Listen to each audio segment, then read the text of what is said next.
بسم اللہ الرحمن الرحیم۔ آج ہم ایک ایسا واقعہ آپ کے سامنے لانے جا رہے ہیں جو تاریخ کے صفحات پر عبرت کا نشان بن کر باقی رہا۔ یہ وہ قوم ہے جس نے اللہ کی ہدایت کو نظر انداز کیا اور بدعمالیوں کی انتہا کی۔ قوم لوط کی کہانی نہ صرف ایک عذاب کا بیان ہے بلکہ یہ انسانیت کو ایک مضبوط پیغام دیتی ہے۔ یہ کہانی ہمیں بتاتی ہے کہ دنیا میں اللہ کی رضا کے خلاف چلنے کا نتیجہ ہمیشہ تباہی ہوتا ہے۔ آئیے ہم اس واقعے کی گہرائی میں جا کر جانیں کہ حضرت لوط علیہ السلام کی قوم کے ساتھ کیا ہوا اور اس کا ہم پر کیا اثر پڑتا ہے۔ قوم لوط کا ذکر قرآن مجید میں کئی بار آیا اور یہ قوم شہر سدوم اور عمورہ میں آباد تھی جو موجودہ دور کے اردن کے قریب واقع تھی۔ اس قوم کی خوشحال زندگی اور ترقی کے باوجود ان کے اخلاقی انحطاط نے انہیں اللہ تعالیٰ کے غضب کا سامنا کرایا۔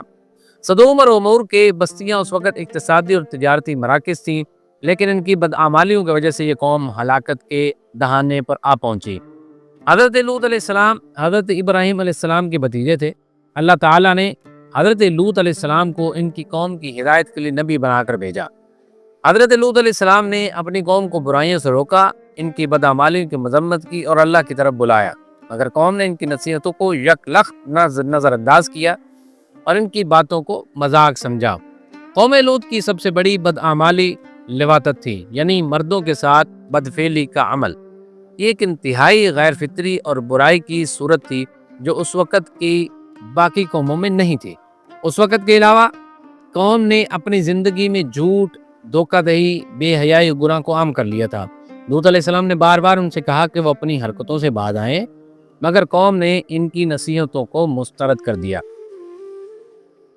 جب اللہ تعالیٰ نے قوم لوط کے عذاب کا فیصلہ کیا تو فرشتے حضرت ابراہیم علیہ السلام کے پاس آئے اور انہیں اس بات کی اطلاع دی کہ قوم لوط پر عذاب آنے والا ہے۔ پھر یہ فرشتے حضرت لوط علیہ السلام کے پاس خوبصورت لڑکوں کی شکل میں پہنچے۔ قوم لوط جب ان مہمانوں کو دیکھنے کے لیے آئی تو لوط علیہ السلام نے انہیں روکا اور کہا، یہ میرے مہمان ہیں، ان کے ساتھ بدفعلی نہ کرو۔ لیکن قوم نے ان کی باتوں کو نظر انداز کیا اور ان پر حملہ کرنے کی کوشش کی۔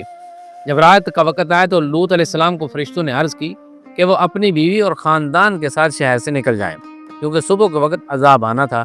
لوط علیہ السلام نے اپنی بیوی کو ساتھ لے جانے کی کوشش تو کی، مگر وہ قوم کے ساتھ رہنے کی وجہ سے پیچھے رہ گئی۔ جب صبح ہوئی تو اللہ تعالیٰ نے ایک زبردست زلزلہ بھیجا، جس کے بعد پتھروں کی بارش شروع ہوئی۔ یہ پتھر آتش فشاں سے نکلنے والے پتھروں کے مانند تھے۔ انہوں نے قوم لوط کی بستیوں کو تباہ و برباد کر دیا۔ قوم لوط کی بستیوں کی تباہی کے بعد اللہ پاک نے اس علاقے کو عبرت کا نشان بنا دیا۔ آج بھی بحر میت یعنی ڈیڈ سی کے قریب اس قوم کے آثار موجود ہیں، جن کی بدعمالیوں اور اللہ کے عذاب کا نتیجہ ہیں۔ بحر میت کا موجودہ پانی اس بات کی گواہی دیتا ہے کہ اللہ کے عذاب سے بچنا ناممکن ہے۔